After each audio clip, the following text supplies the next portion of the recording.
خوشی کے ساتھ دنیا میں ہزاروں غم بھی ہوتے ہیں، جہاں بجتی ہے شہنشاہی وہاں ماتم بھی ہوتے ہیں۔ زندگی کا نشیب و فراز اور یہ قدرت کا کارخانہ اللہ رب العزت نے جو بنایا ہے، اس زندگی میں خوشیاں بھی ہیں اور غمیاں بھی ہیں، امیری بھی ہے اور غریبی بھی ہے۔ اس زندگی میں انسان کو جہاں دکھ ملتے ہیں وہاں انسان کو سکھ بھی نصیب ہوتے ہیں۔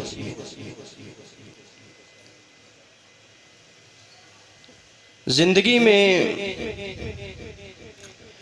انسان جہاں مصیبتوں میں مبتلا ہوتا ہے وہاں انسان کو مصیبتوں سے نکلنے کی راہیں بھی اللہ ہموار کرتے ہیں۔ زندگی کے تمام دکھ درد کو اللہ کی رضا سمجھ کر برداشت کرنا، اللہ رب العزت کی رضا کو اللہ کے فیصلے پہ راضی ہو جانا، یہی آج کا پیغام ہے۔ انسان کو چاہیے کہ اللہ کے ہر فیصلے پہ بھی وہ راضی ہو جائے۔ اللہ کے فیصلوں پہ راضی ہونے کا پیغام آج آپ کو دیا جا رہا ہے۔ جو اس دنیا میں رہتے ہوئے رب کے فیصلوں پہ راضی ہوتا ہے وہی کامیاب ہے۔ اللہ انہی کی مدد کرتے ہیں، اللہ انہی اجر عظیم سے نواز دیتے ہیں، اللہ رب العزت انہی کو اپنی معیت عطا کرتے ہیں۔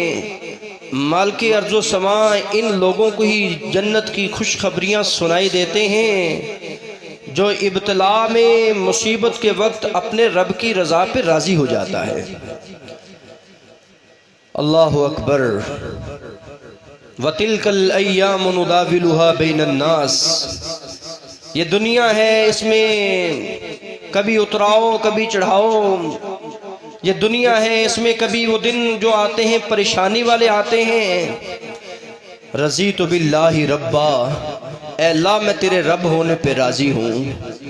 رضینا بقضائک یا رب، اے اللہ میں تیرے فیصلوں پہ راضی ہوں، کیونکہ تیرے علاوہ کوئی اور نہیں ہے، اس لیے میں تیری رضا کو اپنی رضا سمجھتا ہوں۔ رضینا بقضائک یا رب، الصبر عند الابتلاء والرضا بالقضاء۔ انسان کو چاہیے کہ جب ہی مصیبت آئے، جو ہی دکھ آئے، جو ہی خبر آئے تو انسان اس ابتلا کے وقت صبر کا مظاہرہ کرے۔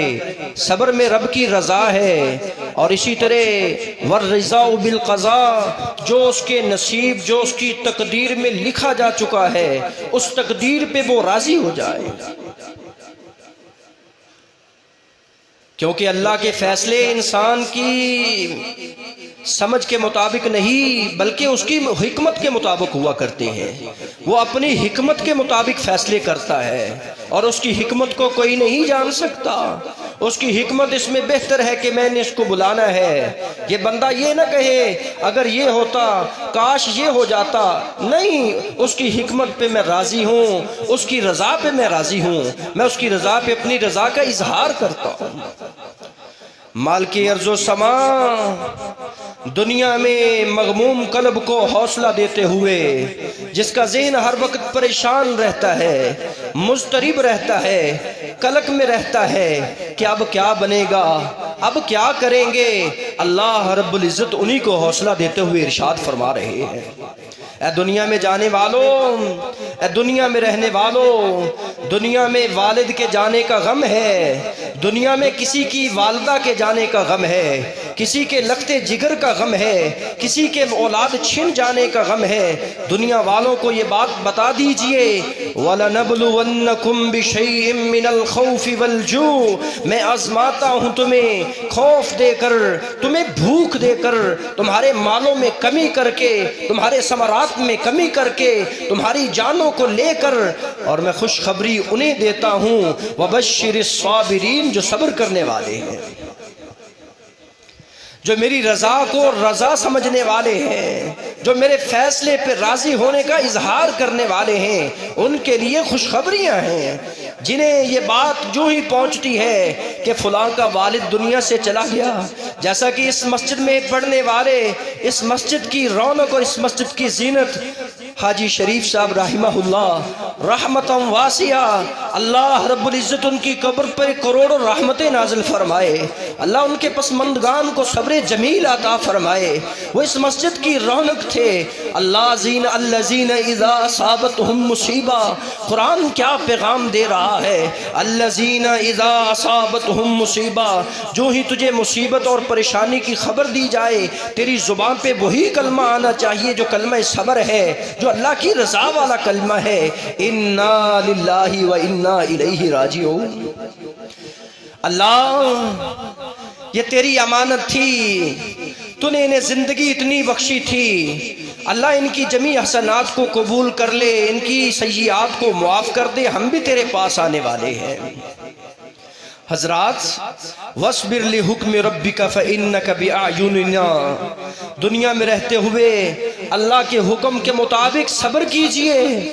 قرآن مجید کے متعدد مقامات پر صبر کا کلمہ یہی سبق دیتا ہے، انسان کو دل برداشتہ نہیں ہونے دیتا، انسان کو حوصلہ دیتا ہے، انسان کو رب کی معیت کا سبق دیتا ہے، انسان کو اجر عظیم اور انلمیٹڈ اجر کی خوشخبریاں سنائی دیتا ہے۔ دنیا میں رہنے والوں، تم بھی صبر کرو اپنے رب کے حکم پر، صبر کرو، برداشت کرو، اپنے جذبات کو قابو میں رکھو، اپنے آپ کو کنٹرول میں رکھو۔ کوئی زبان سے ایسا کلمہ نہ نکال دینا جو رب کی ناراضگی والا کلمہ ہو، کبھی بھی زبان سے ایسی بات نہ کہہ دینا جن سے رب ناراض ہو جاتا ہو۔ وَاصْبِرْ لِحُکْمِ رَبِّكَ، اپنے رب کے حکم کے مطابق صبر کیجئے۔ یہاں طارق صاحب بیٹھے، ان کے والد محترم بھی دنیا سے چلے گئے۔ آج مجھے خبر آئی کہ فلاں کا بیٹا، جوان بیٹا دنیا سے چلا گیا۔ یہ جانا، یہ دنیا میں رہنا، یہ رب کا ایک نظام ہے، اس نظام کے مطابق یہ زندگی بسر کرنے والے نوجوان زندگی بسر کرتے ہیں، پھر اپنے رب کے مہمان بن کر اللہ کے پاس واپس لوٹ جاتے ہیں۔ ام سلمہ رضی اللہ تعالیٰ عنہ بیان کرتی ہیں، کہتی ہیں کہ جب ابو سلمہ فوت ہوئے، سمعت رسول اللہ صلی اللہ علیہ وسلم، میں نے رسول اللہ صلی اللہ علیہ وسلم سے سنا تھا، ما من مسلم یصیبہ مصیبت، جب بھی کسی مسلمان کو کوئی مصیبت آتی ہے، کوئی دکھ آتا ہے، کوئی صدمہ آتا ہے، کسی کی خبر آ جاتی ہے، تو اسے کیا کہنا چاہیے؟ فیقول ما امر اللہ، اسے وہی کلمات کہنے چاہیے جو اللہ رب العزت نے کہے۔ پھر وہ تلاوت کرتی ہیں وہی آیت جو میں نے آپ کے خطبہ شروع میں پڑھی ہے، الذین اذا اصابتہم مصیبہ قالوا انا للہ و انا الیہ راجعون۔ پیارے پیغمبر رسول کائنات صلی اللہ علیہ وسلم دکھ کا اظہار کرتے ہیں، افسوس کرتے ہیں، اللہ کی رضا پہ راضی بھی ہیں، اللہ کے فیصلوں پہ راضی بھی ہیں، اس کی مشیت پہ راضی بھی ہیں، لیکن آنکھوں میں آنسو ہیں جب آپ کا نور نظر، آپ کا لخت جگر، آپ کا بیٹا آپ کی گود میں ہے، آپ اس کے ساتھ پیار کرتے ہیں، دل بہلاتے ہیں، جس کا نام ابراہیم ہے۔ عبد الرحمن بن عوف دیکھتے ہیں، ابن عمر اس حدیث کے راوی ہیں، یہ کتاب الجنائز بخاری کے اندر حدیث موجود ہے۔ رسول کائنات صلی اللہ علیہ وسلم تدمع العین ویحزن القلب، بیٹے کی داغ مفارقت پر، بیٹے کی جدائی پر آنکھوں میں آنسو ہیں، دل غمزدہ ہے۔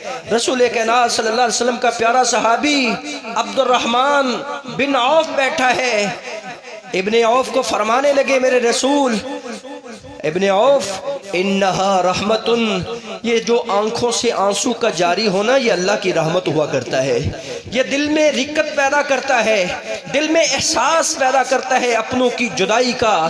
انہا رحمتن، آنکھوں کا رونا جائز ہے، زبان کا رونا جائز نہیں ہے، زبان سے واویلا کرنا جائز نہیں ہے، زبان سے نوحہ ماتم کرنا جائز نہیں ہے، ہاتھ سے منہ کو پیٹنا جائز نہیں ہے، گرے بان کو چاک کرنا جائز نہیں ہے، جاہلیت کے بول بولنا جائز نہیں ہے۔ انہا رحمتن، یہ میرے بیٹے کی جدائی کا غم ہے، یہ تو رحمت ہوا کرتا ہے۔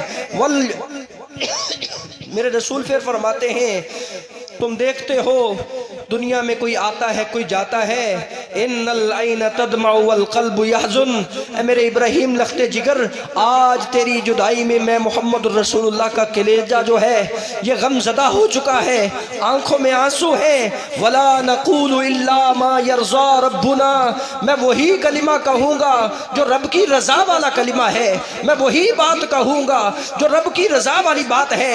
وَإِنَّا بِفَرَاقِكَ لَمَحْزُونُونَ، اے بیٹا آج کے بعد تجھے میں اپنی آنکھوں میں نہیں دیکھوں گا، آج کے بعد تیرے ساتھ میں پیار نہیں کروں گا، آج کے بعد بیٹا تجھے میں گود میں نہیں اٹھاؤں گا، تو خبر میں چلا جائے گا۔ وَإِنَّا بِفَرَاقِكَ لَمَحْزُونُونَ، تیری جدائی کا غم بہت زیادہ غم ہے۔ اللہ اکبر، جانے والے کی جدائی، جانے والے کا غم، جانے والے کا داغ مفارقت دے جانا یہ خلا پر نہیں ہو سکتا، لیکن بندے کو وہی بات کہنی چاہیے جو محمد رسول اللہ صلی اللہ علیہ وسلم نے فرمائی تھی اپنے بیٹے کی وفات پر۔ کہا میں وہ کلمات کہوں گا جو رب کی رضا والے کلمات ہیں، جو رب کی رضا والے کلمات ہیں، میں کہوں گا انا للہ و انا الیہ راجعون۔ تم کہنا جب بھی کسی کے پاس آنا انا للہ ما اخذا، یہ اللہ کا مال تھا اللہ نے واپس لے لیا ہے، جو اللہ نے تمہیں عطا کیا تھا اس نے واپس لے لیا ہے، ہر جان نے اپنے وقت مقرر پر جانا ہے۔ فَلْتَسْتَبِرْ وَلْتَحْتَسِبْ، صبر کی تلقین کیجئے، لوگوں کو صبر پہ لگا دیجئے، بچوں کو صبر کی تلقین کیجئے، ماں بہنوں کو صبر کی تلقین کیجئے، واویلے سے بچا لیجئے۔ فَلْتَسْتَبِرْ وَلْتَحْتَسِبْ، یہ رسول کائنات صلی اللہ علیہ وسلم کا تعزیت کا طریقہ تھا۔ دنیا میں رہتے ہوئے کبھی کسی کو ماں کا غم آتا ہے، کبھی کسی کو باپ کا غم آتا ہے۔ حضرات، مشکلات، مصائب، دکھ، ان سب کی جو چابی ہے وہ صبر ہے۔ فتح جو ہے یہ صبر سے ملتی ہے۔ جو یہ چاہتا ہے دنیا میں رہتے ہوئے اللہ رب العزت کا برگزیدہ بندہ بن جاؤں، تو اس کو اس بات پہ یقین کر لینا چاہیے جس طرح ایک ماں کے اوپر بیٹا یقین کرتا ہے، ماں بیٹے کو کچھ دے یا نہ دے لیکن بیٹا ہمیشہ سمجھتا ہے کہ یہ میری ماں مجھ پہ مہربان ہے، اسی طرح مجھے اور آپ کو اپنے رب پہ یقین کرنا چاہیے، اس کے فیصلوں پہ راضی ہونا چاہیے، اس پہ اعتماد کرنا چاہیے کہ ہمارا رب ہمیں کبھی بھی رہے گا اور بیکار نہیں کرے گا۔ دنیا میں بتائیں وہ کون سا درخت ہے جس کو ہوا نہ لگتی ہو، دنیا میں بتائیں وہ کون سا درخت ہے جس کو ہوا نہ لگتی ہو، دنیا میں وہ کون سا انسان ہے جس کو دکھ نہ پہنچا ہو، جس کو مصیبت سے دوچار نہ ہونا پڑا ہو۔ دیکھیے حضرت ایوب کو، دیکھیے حضرت یونس کو، دیکھیے پیغمبر ابراہیم خلیل کو، دیکھیے حضرت اسماعیل حضرت موسیٰ کلیم اللہ کو، دیکھیے پیغمبر محمد مصطفیٰ کو۔ یہی سفر تھا، سفر کی 30 تاریخ تھی، میرے رسول کے سر میں درد ہوتا ہے، شدید درد ہے، اتنا درد ہے کہ بخار بھی ہو جاتا ہے۔ حضرت عائشہ صدیقہ کی گود میں سر رکھا ہوا ہے، میری پیغمبر کائنات کی بیوی ازواج مطہرات امہات المؤمنین سیدہ عائشہ صدیقہ آپ کو دم کرتی ہے۔ اذہب الباس رب الناس واشفی انت الشافی، کبھی آپ کے اوپر مشکیزے پانی کے بہائے جاتے ہیں۔ غشی کے عالم میں سیدہ فاطمہ کو پتہ چلتا ہے، فاطمہ رضی اللہ تعالیٰ دوڑ کے آتی ہیں، یہ باپ کے غم میں، باپ کو بیماری کے اندر مبتلا دیکھ کر، باپ کو بیماری کے اندر مبتلا دیکھتی ہیں تو زبان سے نکلتا ہے واہ کر ابا، ہائے میرے ابا جان کی تکلیف، ہائے میرے ابا جان کا دکھ، اتنا دکھ کہ جانے کے بعد کہنے والے کہتے ہیں سیدہ فاطمہ الزہرا کی زبان سے یہ بات نکلی، جتنا مجھے میرے باپ کے جانے کا صدمہ اور دکھ ہوا ہے نا، اس دکھ کو دن پہ ڈال دیا جائے کہ دن راتیں بن جائیں، اتنا صدمہ۔ اور کہتی ہیں واہ کربا، ہائے میرے ابا جان کی تکلیف۔ رسول کائنات صلی اللہ علیہ وسلم بیماری کے عالم میں اپنی بیٹی کو حوصلہ دیتے ہوئے کہتے ہیں لیس علی ابیک کرب، بیٹی آج کے بعد تیرے ابے کی ہمیشہ ہمیشہ تکلیفیں دور ہو جائیں گی، بیٹا تیرے آج کے بعد ابا کی جو پریشانیاں ہیں ہمیشہ ہمیشہ کے لیے دور ہو جائیں گی، آج کے بعد تیرے ابا مصیبت میں تجھے نظر نہیں آئیں گے، آج کے بعد تیرا ابا تجھے تکلیف میں گرفتار نظر نہیں آئے گا، آج کے بعد ہمیشہ ہمیشہ کے لیے بخار ختم ہو جائے گا۔ دنیا میں جب انسان جاتا ہے تو مصیبتیں دکھ پریشانیاں ساتھ لے جاتا ہے، یہ ساری چیزیں دنیا میں ختم ہو جاتی ہیں۔ اس لیے میں کہہ رہا ہوں دنیا میں کوئی بھی ایسا حضرت انسان نہیں ہے، بڑے سے بڑا چھوٹے سے چھوٹا، جس کو دکھ نہ آیا ہو۔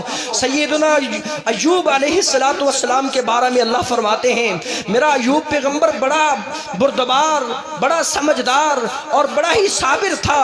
انا وجدناہ صابرا نعم العبد انہ اواب، میں نے حضرت ایوب کو صبر کی حالت میں پایا ہے، اس کو اتنی مصیبتیں آئیں، اس کو اوپر اتنے دکھوں کے پہاڑ ٹوٹے کہ بیٹے بھی ساتھ چھوڑ گئے، رشتہ دار کنبہ قبیلہ سب ساتھ چھوڑ جاتا ہے، لیکن میں حضرت ایوب کو پاتا ہوں، تیرا رب گواہی دے رہا انا وجدناہ صابرا۔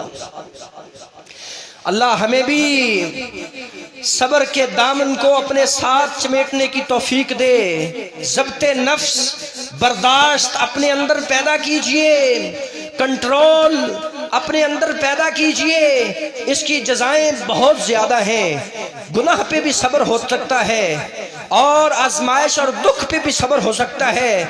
الصبر علی الطاعہ، اللہ کی فرما برداری میں، اس کی عبادت گزاری میں، اس کی وفاداری، اس کی جانثاری میں بھی صبر ہو سکتا ہے۔ انسان کو ہر وقت صبر کا دامن نہیں چھوڑنا چاہیے۔ اس کے فائدے کیا ہوں گے؟ نظر رکھو تم اس صبر کے جزا کے اوپر، اس صبر کے ثواب کے اوپر۔ سیدنا ابو سعید خدری بیان کرتے ہیں، فرماتے ہیں ما یصیب المسلم من نصب ولا وصب ولا ہم ولا حزن ولا غم حتی الشوکۃ یشاکها الا کفر اللہ بها من خطایا ولا سقم۔ دنیا میں رہنے والے انسان کو کوئی مصیبت آئے، کوئی دکھ، کوئی ہم، کوئی غم، کوئی پریشانی، کوئی کسی قسم کی ٹینشن آ جاتی ہے، حتیٰ کہ انسان کو تکلیف کانٹا چبھنے کی ہو جاتی ہے، اس پہ یہ صبر کا اظہار کرتا ہے تو اللہ رب العزت اس کے گناہوں کا کفارہ بنا دیتے ہیں، اس کی نیکیوں میں اضافہ کر دیتے ہیں۔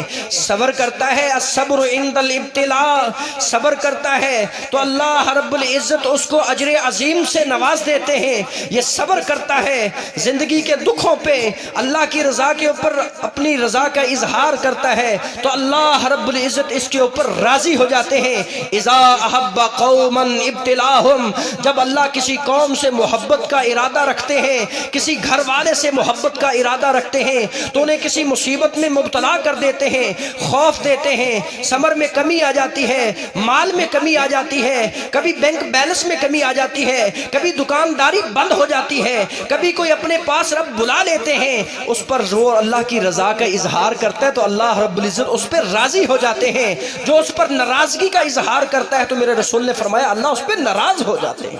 اللہ کی رضا کو حاصل کرنا ہے تو اللہ کی رضا کو حاصل کرنے کا بہترین ذریعہ ہے جو رسول کائنات صلی اللہ علیہ وسلم نے ارشاد فرمایا ہے، ہر مصیبت ہر غم کے وقت صبر کا اظہار کرنا، دنیا میں رہتے ہوئے رضیت باللہ، اللہ کی رضا والے جملے بول دینا، اللہ ہم تیرے رب ہونے پہ راضی ہو چکے ہیں، اسلام کے دین ہونے پہ راضی ہو چکے ہیں، محمد رسول اللہ کے نبی ہونے پہ راضی ہو چکے ہیں۔ جو اس طرح اظہار کرتا ہے ذاق طعم الایمان، اس بندے نے اپنے ایمان کی حفاظت کر لی ہے۔ پیارے پیغمبر جاتے جاتے یہ ارشاد فرما گئے اگر تم چاہتے ہو کہ ہمارے ایمان کی حفاظت ہو جائے، ہم ایمان کی لذت کو پالیں، ایمان کی شرینی کو محسوس کر لیں تو پھر سنو حضرت ابن عباس کی حدیث جو ترمذی میں 2623 نمبر روایت ہے، ذاق طعم الایمان، اس بندے نے ایمان کے ذائقے کو پا لیا ہے جو صبح کہتا ہے رضیت باللہ ربا وبالاسلام دینا وبمحمد النبیہ۔ یہ اللہ کی رضا والا کلمہ ہے، یہ اللہ کی رضا والا وظیفہ ہے، یہ ایسا ورد ہے جو انسان کو حوصلہ دیتا ہے، جو انسان کو اللہ کی رضا پہ راضی ہونے کا کہتا ہے۔ رضیت باللہ ربا، اللہ میں تیری رضا پہ راضی ہو گیا ہوں۔ اور اسی طرح دنیا میں رہتے ہوئے انسان اگر چاہتا ہے کہ میرے جسم کی حفاظت ہو جائے، اس کو بھی چاہیے کہ اللہ کی رضا کے اوپر راضی ہو جائے۔ اس جملے کو دہرا دے۔ یہ ترغیب میں ایک قول ہے، 2239 نمبر روایت سیدنا ابو مجلس فرماتے ہیں، دنیا میں رہتے ہوئے من خاف من امیری، جو بندہ اپنے امیر سے ڈرتا ہے کہ وہ مجھ پہ ظلم کرے گا، کوئی بڑے سے ڈرتا ہے کہ وہ مجھ پہ ظلم کرے گا، اس کو چاہیے رضیت باللہ ربا وبالاسلام دینا وبمحمد النبیہ وبالقرآن حکیمہ حکما وبالقرآن حکما کا وظیفہ کرتا رہے۔ دنیا میں رہتا ہوا یہ کرتا رہے گا، وہ اماماً و انجہ اللہ، اللہ اس کو جسمانی طور پر حفاظت میں رکھے گا، اس کا جسم محفوظ رہے گا، جو اللہ کی رضا پہ راضی ہوتا ہے۔ تیسرا فائدہ کیا ہوگا اللہ کی رضا کے اوپر راضی ہونے کا؟ دنیا میں رہتے ہوئے انسان سے خطائیں ہوتی، اللہ گناہوں کو معاف فرما دے گا۔ چوتھا فائدہ کیا ہوگا اللہ کی رضا پہ راضی ہونے کا؟ سعد بن وقاص کہتے ہیں مؤذن اذان دیتا ہو نا، جب وہ پہنچے اشہد اللہ الہ الا اللہ، جب اس کلمے پہ پہنچے تو تم کہنا رضیت باللہ ربا وبالاسلام دینا وبمحمد النبیہ غفر لہ ما تقدم، اللہ رب العزت غفر لہ ذنبہ، اللہ تیرے گناہوں کو معاف فرما دیں گے، اللہ تیرے درجات کو بلند فرما دیں گے۔ اگر تو یہ کہتا ہے وظیفہ رضیت باللہ ربا، اللہ کی رضا پہ راضی ہونے کا اجر یہ ہے کہ انسان کے گناہ معاف ہو رہے ہیں۔ اللہ کی رضا پہ راضی ہونے کا فائدہ یہ ہے کہ اللہ رب العزت وجبت لہ الجنہ، اس کے اوپر جنت کو واجب کر رہے ہیں۔ میری اللہ رب العزت پہ اللہ رب العزت سے دعا ہے، اے اللہ الصبر عند الابتلاء،